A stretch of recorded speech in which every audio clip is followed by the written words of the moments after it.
Imagínese a un hombre de casi 2 metros de altura, con todo el cuerpo marcado por heridas que parecían demasiado reales para ser maquilladas. Él estaba allí, clavado en una cruz, y nadie se atrevería a dudar de la verdad que transmitían sus ojos. La Pasión de Cristo no fue una película más. Fue la primera y única vez que alguien tuvo el coraje de recrear esos momentos con una fidelidad que rayaba en lo sagrado. ¿Qué pasó realmente en el Gólgota hace más de 2000 años? Cristo dio su vida por todos nosotros, pero esa producción no tuvo nada en común.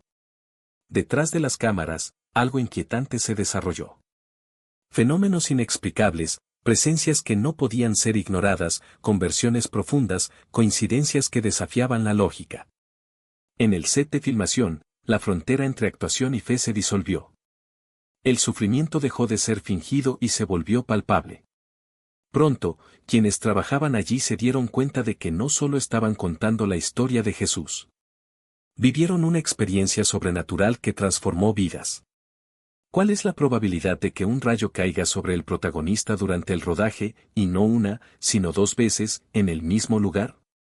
¿O 10 accidentes graves ocurridos sin que nadie pierda la vida?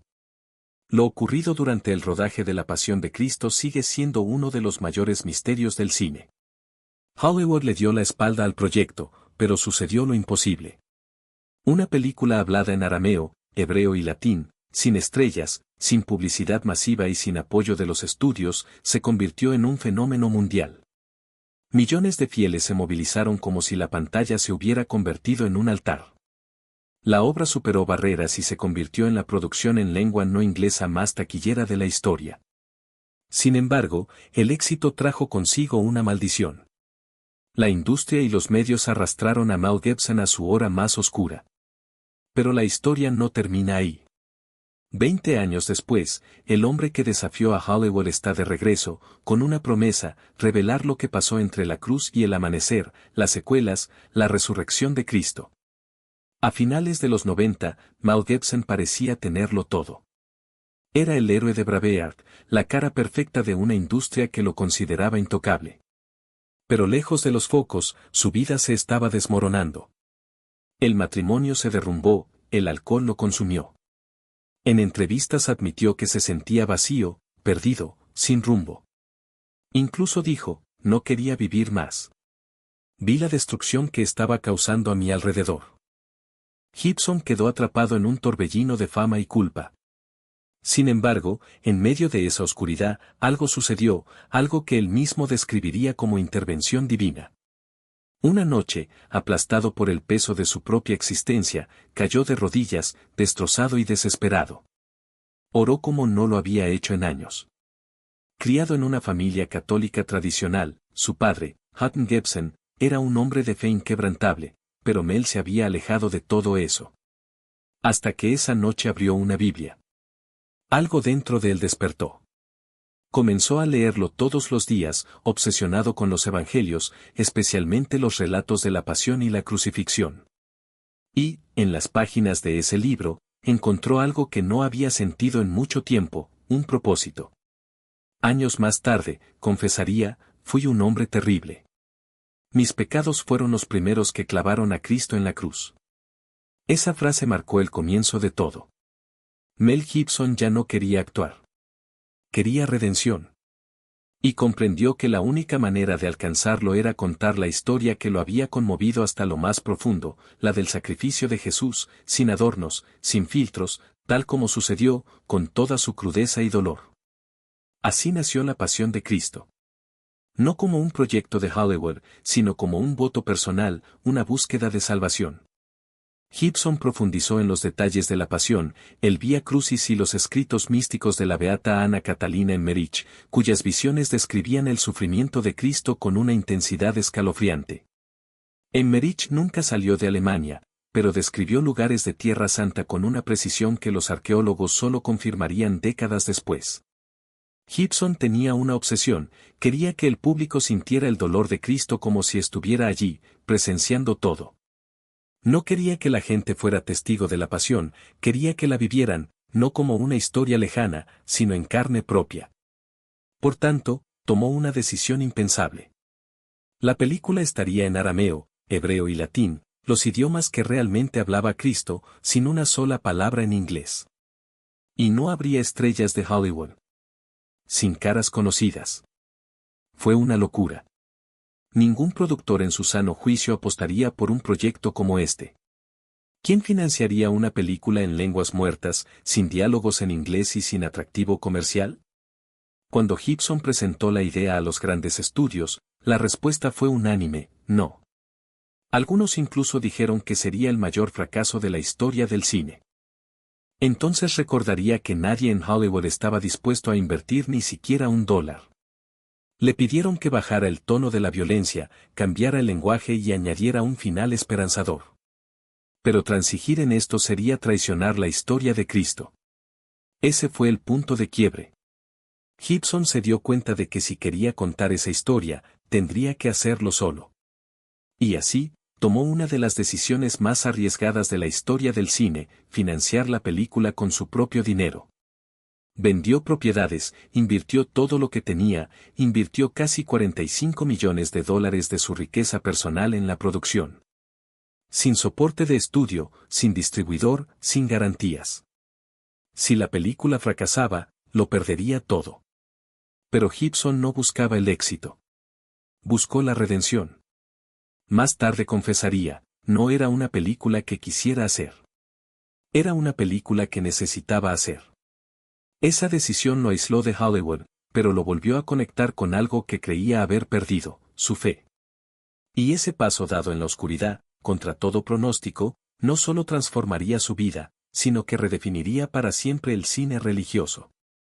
Cuando Mel Gibson decidió filmar La Pasión de Cristo, una pregunta lo atormentaba: ¿quién podría interpretar al Hijo de Dios? No se trataba solo de representar el dolor, la entrega y el sacrificio. Era necesario encarnar el sufrimiento de un ser que cambió el curso de la historia. Gibson no estaba buscando un actor. Estaba buscando a alguien dispuesto a sufrir. Y pocos en Hollywood estaban preparados, o dispuestos, a afrontar semejantes exigencias físicas y emocionales. Durante meses rechazó nombres famosos. No quería caras conocidas, ni celebridades que distrajeran la atención del mensaje. Quería que el público viera a Jesús, no a un actor. Fue entonces cuando surgió un nombre, Jim Caviezel. Un actor católico, joven, reservado, de mirada serena pero intensa. Había actuado en The Red Line y Contact, y aunque su carrera iba en ascenso, no era una estrella establecida. Gibson lo invitó a su casa de Malibú. La reunión, que iba a durar unos minutos, duró 3 horas. Hablaron de fe, oscuridad, sacrificio y el peso de la historia. Pero Gibson tenía una advertencia: si aceptas este papel, agonía de Cristo, y lo que debería haber sido solo una interpretación se convirtió en un verdadero sacrificio. Cada gota de sudor, cada lágrima, cada grito arrancado del pecho de Caviezel ya no era un acto, era la carne misma ofreciéndose en un espejo a lo que el Hijo de Dios había soportado. Y luego llegó el momento más temido, la crucifixión. Gibson no quería atajos. Sin dobles, sin trucos de cámara, sin efectos digitales para suavizar la verdad. La cruz, pesada y tosca, fue erigida bajo un cielo plomizo, como si hasta la naturaleza contuviera la respiración. Caviezel fue clavado, no con clavos de goma, sino con réplicas de hierro forjado, idénticas a las que se usaban en ese momento. Los entrenadores intentaron protestar, pero Gibson se mantuvo firme. Si él aguantó, nosotros también aguantamos, dijo, en una voz que no mereció respuesta. Los clavos le atravesaron las manos y los pies. No fue un gesto simbólico. La sangre fluyó, real, espesa, manchando la madera y el suelo. Caviezel no gritó, gimió, un sonido gutural, animal, que parecía provenir de las profundidades de un dolor antiguo. Su cuerpo tembló, sus músculos se contrajeron en espasmos y, por un momento, todos los presentes sintieron que ya no estaban filmando. Estaban testificando. Pero lo peor aún estaba por llegar. Cuando levantaron el crucifijo, Caviezel quedó suspendido y el peso de su cuerpo tiraba de las heridas abiertas.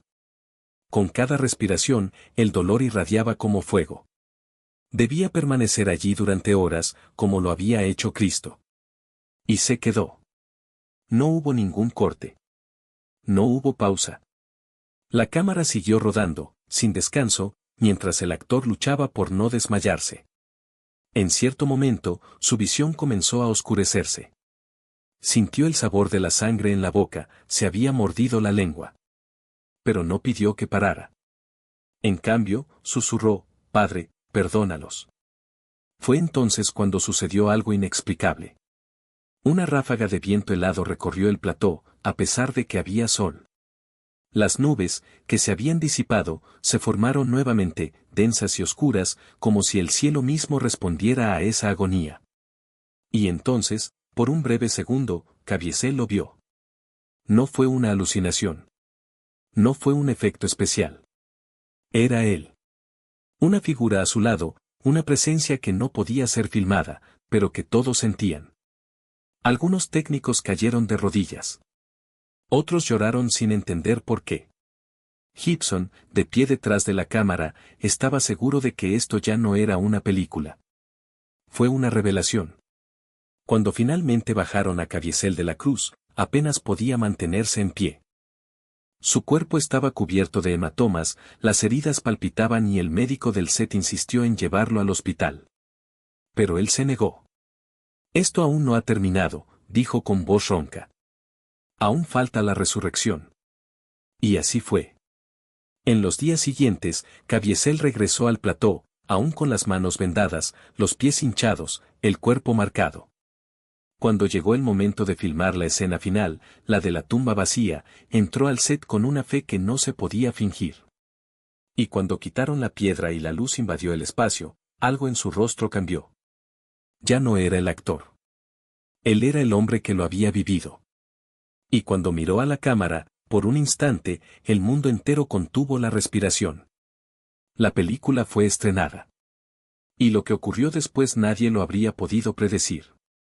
Reseñas divididas, controversias, debates acalorados. Pero también algo más profundo, personas que salieron de las salas de cine en silencio, otras que lloraron sin saber explicar por qué. Historias de conversiones, de vidas transformadas, de pecadores que, ante ese dolor expuesto en la pantalla, encontraron la redención. Gibson había dicho que quería hacer una película que diera a la gente como un puñal en el corazón. Y dolió. Pero no solo con violencia, con la verdad. Años después, Caviezel todavía tiene las cicatrices. No solo los físicos, sino los que nadie ve. Dice que desde entonces su vida nunca ha sido la misma. Que algo en él se rompió para siempre. Y que, a cambio, se dio algo mucho más grande. Porque, al final, La Pasión de Cristo no fue solo una película. Fue un acto de fe. Un sacrificio. Prueba de que a veces el arte no imita la vida, la recrea con sangre, sudor y lágrimas. Y cuando eso sucede, el mundo entero lo siente. Los maquilladores, mientras le ajustaban la túnica, notaron el discreto volumen debajo de la tela y, en silencio, entendieron. No dije nada. Nadie lo dijo. Porque allí, en ese momento, el dolor de María ya no era representación, era carne, sangre y promesa. Y cuando las cámaras captaron su rostro mientras seguía a su hijo al Calvario, no había ninguna actriz. Había una madre. Una madre que llevaba en su interior no solo un hijo, sino el peso de un destino que ya estaba cumplido en su vientre. El conjunto se convirtió en un altar. Cada escena, una ofrenda. Cada lágrima, un sacramento. Y cuando, en los últimos días de rodaje, el viento sopló con más fuerza y las nubes cubrieron la escena como un manto de luto, muchos sintieron que ya no estaban simplemente rodando una película. Estaban presenciando algo que trascendió la pantalla. Algo que, años después, todavía resonaría en las iglesias, en los cines, en los salones donde los espectadores se arrodillarían ante ese dolor. Incluso los críticos más escépticos, que esperaban un espectáculo de violencia gratuita, abandonaron las salas de proyección en silencio. Algunos lloraban. Otros, mudos, simplemente sacudían la cabeza, como si se hubieran enfrentado a una verdad que no podían negar. Porque la pasión de Cristo no fue hecha para agradar. Fue hecho para doler. Sacar al espectador de su zona de confort y dejarlo desnudo frente a la cruz. Y en el proceso, muchos descubrieron que la herida también era una puerta. Jean Caviezel, años después, todavía habla de aquella película como si fuera una segunda vida. Uno que le costó su cuerpo, su salud e incluso su carrera en Hollywood, donde, durante años, fue etiquetado como ese actor que resultó demasiado herido para un papel. Pero él no se arrepiente. Porque, en el fondo, sabe que no fue él quien eligió ese sacrificio. Fue elegido. Y cuando las luces se apagaron por última vez en el set, cuando las cámaras dejaron de rodar y volvió a reinar el silencio, algo quedó en el aire. Algo que no se pudo filmar, editar ni cortar. Fue la presencia. El mismo que algunos juraron haber visto en las sombras. El mismo que hizo arrodillarse a un ateo y redimirse a un criminal. El mismo que, décadas después, todavía hace que los espectadores de todo el mundo sientan un escalofrío por la espalda al escuchar las palabras, Padre, perdónalos, porque no saben lo que hacen. Y quizás esta sea la mayor prueba de que, en ese pedazo de tierra italiana donde el viento cortaba como cuchillas y el frío congelaba el alma, sucedió algo más allá del arte. Algo que no pertenecía a este mundo. Algo que, para quienes tenían ojos para ver, fue nada menos que un milagro. Mostrar la verdad sin filtros, aunque duela. Porque para él el dolor de Cristo no era un espectáculo, sino un espejo. Y en ese espejo, cada persona vería reflejado el peso de sus propias elecciones. Los críticos podrían llamarlo violencia, pero quienes vieron lo sabían, no era sangre lo que goteaba de la pantalla, era la verdad desnuda de un amor que se entrega hasta el final. Y luego, cuando las acusaciones de antisemitismo se convirtieron en un vendaval, Gibson no dio marcha atrás. Sabía que la historia no trataba sobre la culpa, sino sobre la redención. De un pueblo elegido que, como todos los demás, necesitaba la gracia. De Judas, que traicionó, y de Pedro, que negó, y de todos nosotros, que tantas veces nos dimos la espalda. La cruz no era un símbolo de división, sino de unión, el lugar donde el cielo y la tierra se encuentran, donde el perdón se hace posible. Y si algunos insistían en ver el odio en las escenas era porque aún no habían comprendido lo que estaba en juego, no era una acusación, sino una invitación. Una invitación a mirar hacia adentro y reconocer que, en el fondo, todos llevamos una parte de la multitud que gritaba, crucifícale. Claro, Hollywood no perdona a nadie que desafíe sus reglas. Y así, mientras el mundo se arrodillaba ante la pantalla, los poderes de la industria se unieron para destruir al hombre que se había atrevido a hablar sin pedir permiso. No entendieron que, para millones de personas, la pasión de Cristo no era solo una película, era una experiencia. Una confesión colectiva, un momento de gracia que no se podía explicar, solo vivir. Y mientras los críticos se enfurecían, las salas de cine se llenaron de un silencio reverente, roto solo por el sonido de sollozos ahogados y oraciones susurradas. A Gibson, sin embargo, no le importaron los ataques. Sabía que la verdad no necesita defensa, se defiende sola. Y la prueba estaba ahí, en las líneas interminables, en los corazones transformados, en las vidas que cambiaron después de presenciar esas 2 horas de agonía y gloria. Había apostado todo a algo más grande que él mismo y el mundo respondió. No con aplausos vacíos, sino con lágrimas sinceras. No con palabras, sino con conversiones. No con elogios, sino con un silencio que valía más que cualquier crítica. Y cuando se encendieron las luces y la gente salió de los cines, algo había cambiado. No fue solo una película que terminó, fue un viaje que comenzó. Porque, en esencia, la pasión de Cristo no trata sobre lo que sucedió hace 2000 años. Se trataba de lo que sucede ahora, dentro de cada uno de nosotros.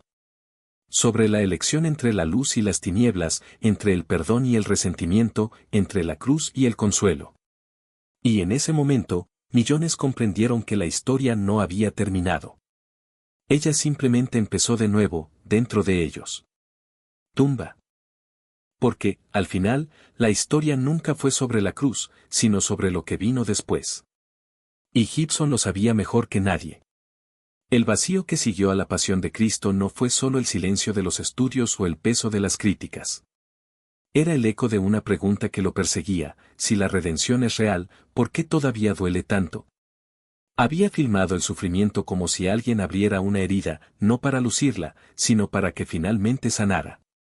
Y ahora, años después, era él quien necesitaba esa cura.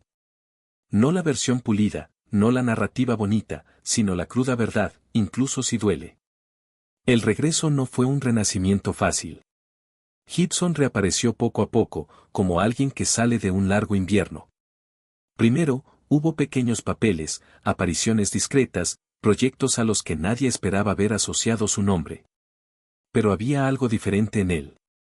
Ya no era el hombre que desafiaba a Hollywood con un látigo en la mano, sino alguien que había aprendido el precio de la humildad. En 2016 dirigió Hacksaw Ridge, la historia de Desmond Doss, el soldado que se negó a tomar las armas y salvó decenas de vidas en la Segunda Guerra Mundial. No era una película sobre la fe, sino sobre la convicción.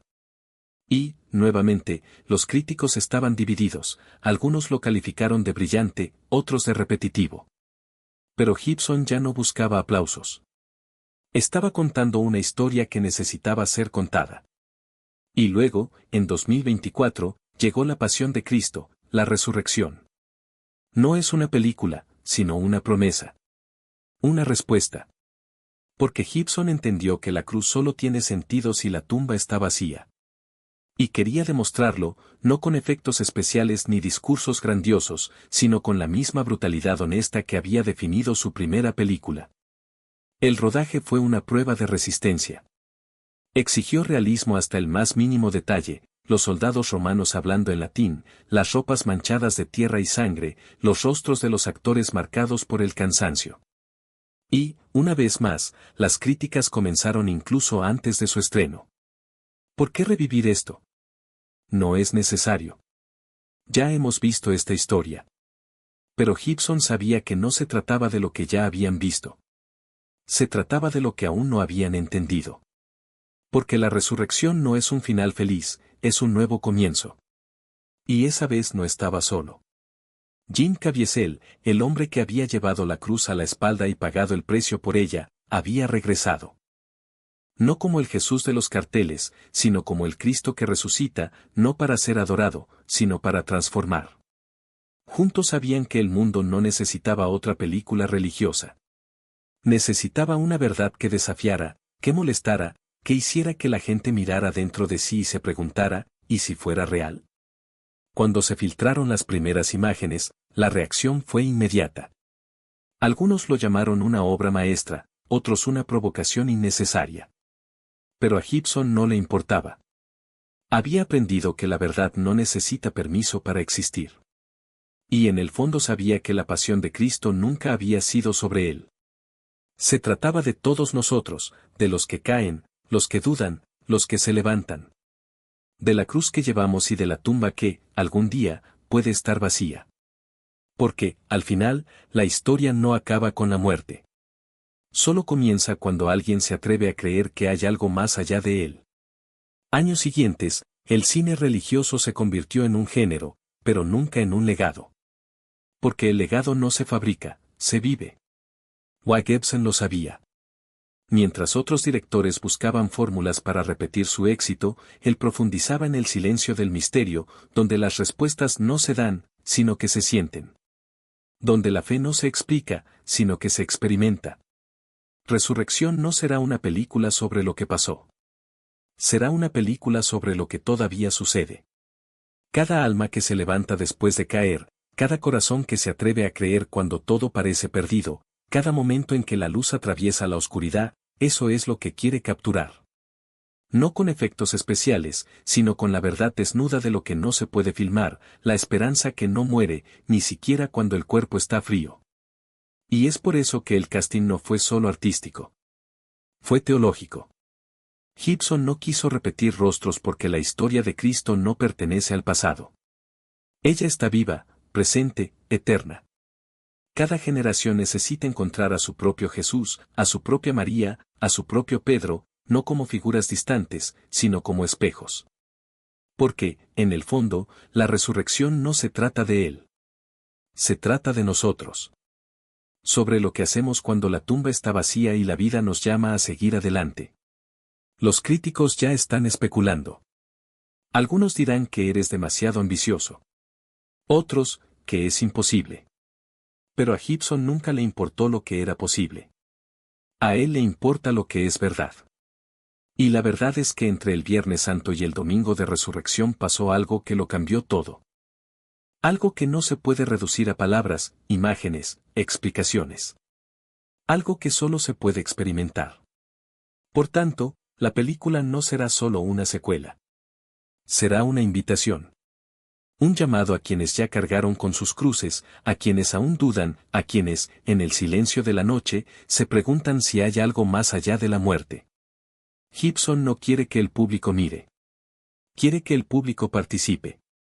Que sientas el peso de la tumba. Que escuche el silencio de María.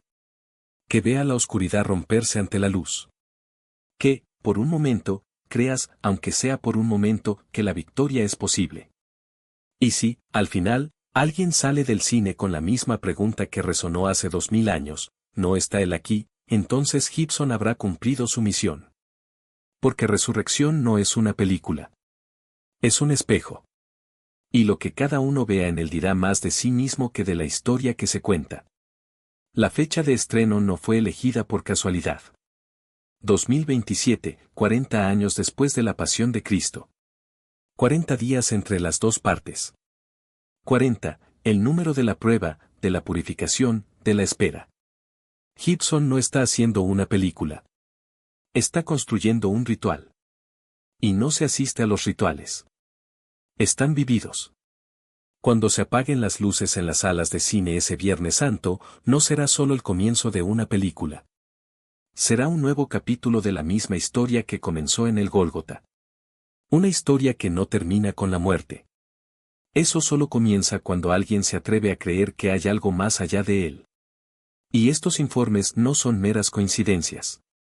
No se trata de coincidencias acumuladas por casualidad. Hay un patrón que se repite, un hilo invisible que conecta cada historia, como si la película misma fuera un portal, no a otra dimensión, sino a algo más profundo dentro de nosotros. Algo que la ciencia llama experiencia religiosa y que los creyentes llaman gracia. Pero ¿cómo explicar que una obra cinematográfica, hecha de luz y sonido, pueda desencadenar transformaciones tan reales como una oración contestada o un milagro presenciado? Lo que Gibson capturó no fue solo la violencia de la cruz, sino la violencia del amor.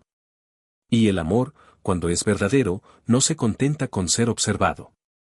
Exige una respuesta. Requiere entrega.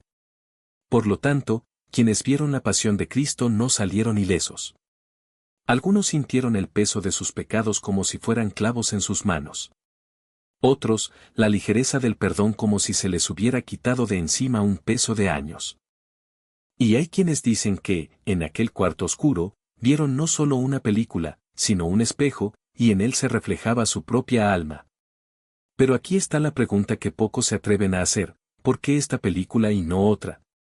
¿Por qué no fueron las pulidas producciones de Hollywood, con sus efectos especiales y narrativas seguras, las que conmovieron a personas así? La respuesta está en la autenticidad. En la crudeza. Al negarse a suavizar lo que fue, de hecho, una ejecución brutal. Jesús no murió en una cama limpia, rodeado de discípulos que lloraban. Murió desnudo, humillado, entre ladrones, bajo el peso de una cruz que le desgarró la espalda ya destrozada. Y cuando el cine se atrevió a mostrar esto sin filtros, algo se rompió dentro de quien lo miraba. Porque la fe no se alimenta de ilusiones. Ella realmente se alimenta. Y la verdad duele. Pero también libera. Ahora bien, piénselo, si una película, solo una secuencia de imágenes proyectadas, puede provocar tantos cambios, ¿qué podemos decir sobre la realidad que retrata? Si 2 horas de pantalla fueran capaces de despertar conversiones, curaciones y reconciliaciones, ¿qué no hará la gracia de Dios cuando encuentre un corazón dispuesto a recibirla? La diferencia es que la película termina. Gracia, no. Por eso, cuando escuche estos testimonios, no los descarte como exageraciones o emociones pasajeras. Son señales. Señales de que Dios todavía habla, todavía toca, todavía transforma, incluso a través de un arte humano imperfecto, como la pasión de Cristo. Y si Él usó una película para llegar a las almas, imagina lo que puede hacer a través de ti. A través de tu historia. De tu testimonio. De tu vida. Porque la fe no es un espectáculo que hay que contemplar. Es un fuego que hay que llevar. Y si esta película encendió algo en ti, no dejes que se apague. Aliméntalo. Compártelo. Déjalo arder dentro de ti hasta que se convierta en luz para los demás. Y si aún no has visto La Pasión de Cristo, no esperes más. No es una película. Es una invitación. Una invitación a mirar la cruz y decidir, de una vez por todas, de qué lado estás. Porque al final lo que importa no son los efectos especiales. Es lo que haces después de que se encienden las luces.